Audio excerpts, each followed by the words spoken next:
Salam alaikum.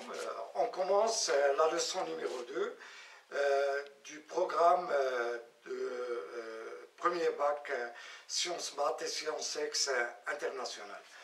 Donc la leçon c'est travail d'une force puissance. Voilà. Grand 1, travail d'une force constante exercée sur un solide en translation. Donc, avant d'entamer le travail d'une force constante exercée sur un solide en translation, tout d'abord, on va faire un petit rappel. Un petit rappel qui concerne les effets d'une force F, qu'on note F. C'est une grandeur vectorielle. Donc, les effets d'une force F, et ça vous l'avez vu en tronc commun, les effets d'une force F sont soit déformer un solide, donc une force F peut déformer un solide, c'est le premier effet. Une force peut modifier le mouvement d'un solide. Lorsqu'on dit modifier le mouvement d'un solide, ça veut dire modifier sa trajectoire. On peut garder la trajectoire et changer la vitesse. La force peut changer la vitesse, peut changer la trajectoire. Donc, d'une façon générale, il peut changer le mouvement d'un solide. Comme une force peut aussi maintenir un solide en équilibre avec d'autres forces. Donc, il participe à l'équilibre d'un solide. Donc, les effets d'une force F sont soit déformer un solide, changer le mouvement d'un solide, ou bien le maintenir en équilibre. Donc, une force F, la force F est connue par ses caractéristiques. Les caractéristiques d'une force F sont le point d'application, la droite d'action, le sens et l'intensité. Donc, il y a 4 caractéristiques. Donc, le point d'application, la droite d'action, le sens et l'intensité. Et l'intensité, il est exprimé en Newton. Et si on veut représenter une force F, il faut connaître son point d'application, il faut connaître sa droite d'action, il faut connaître son sens, il faut connaître son intensité. Et il faut choisir une échelle. Exemple, si on a F est égal à 3 newtons, et l'échelle choisie c'est un newton qui correspond à 1,5 cm, donc on représente la force F par une flèche de longueur de centimètres. Voilà. Voilà la droite d'action. Voilà le sens, c'est du gauche vers la droite. Le point d'application, F est égal à 3 newtons, on la représente par une flèche de longueur de, voilà, 1 centimètre de centimètre. Toutefois, il faut faire une différence entre la droite d'action et la direction. Donc la direction de la force est aussi la direction de toute droite parallèle à sa droite d'action. Donc voilà, remarque, F a la même direction que toutes les droites parallèles à sa droite d'action. Donc la droite d'action ne veut pas dire la direction. La droite d'action est une droite bien déterminée.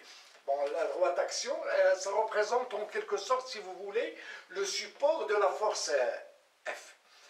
Mais parfois, on se contente de 3 caractéristiques.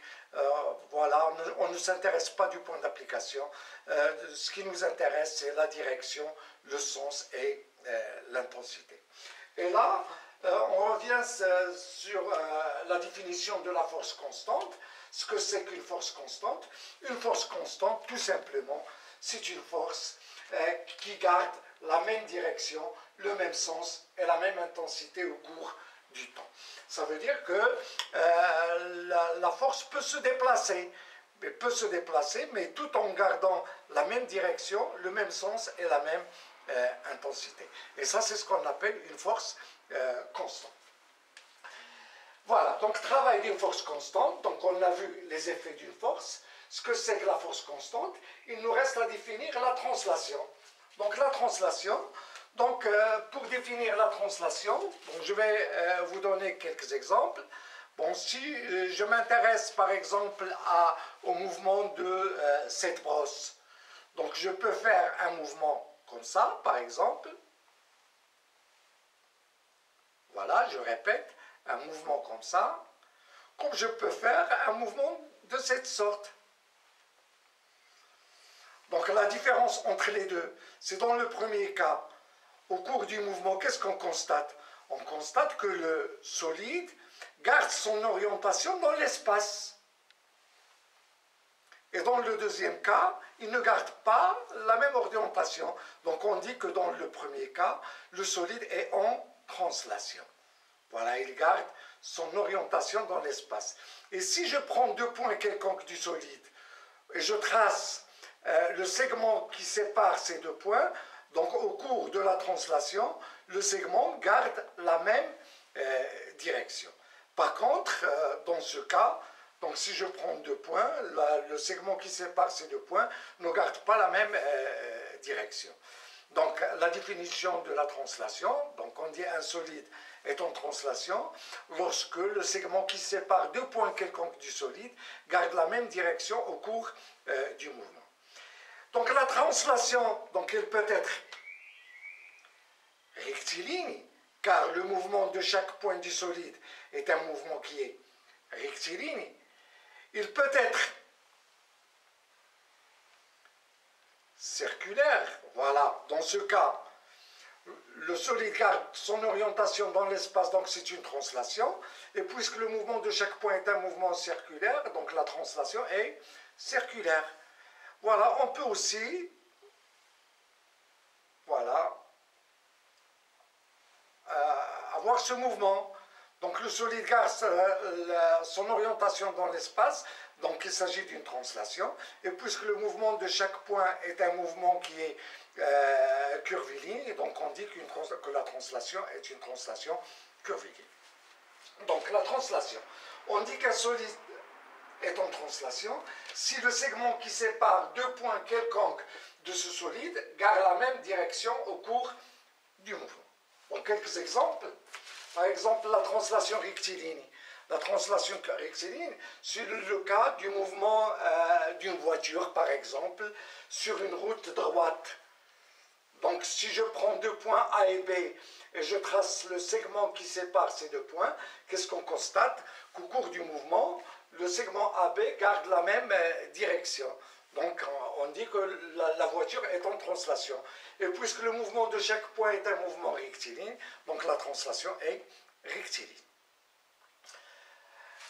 Pour la translation circulaire, l'exemple de la grande roue, ou ce qu'on appelle la roue fête foraine, la foire, voilà, celle-là. Dans ces cabines, on met les petits-enfants, voilà, et les cabines tournent, voilà, tournent comme ça. Si je m'intéresse à cette cabine qui porte cette petite fille, par exemple, cette cabine, donc voilà, cette cabine, au cours du mouvement, elle est en translation. Donc si je prends deux points quelconques de la cabine et je trace le segment AB, je constate que le segment AB garde la même direction au cours du mouvement. Donc cette cabine est en translation. Et les trajectoires de tous ces points se ressemblent, ce sont des trajectoires circulaires. La translation curviligne. La translation curviligne, exemple le téléski. Le téléski est un appareil qui fait monter les skieurs du bas jusqu'au haut d'une montagne, voilà, pour pouvoir skier. Si on s'intéresse au mouvement de cette cabine qui porte ces skieurs, voilà, cette cabine au cours du mouvement, son mouvement est un mouvement de translation.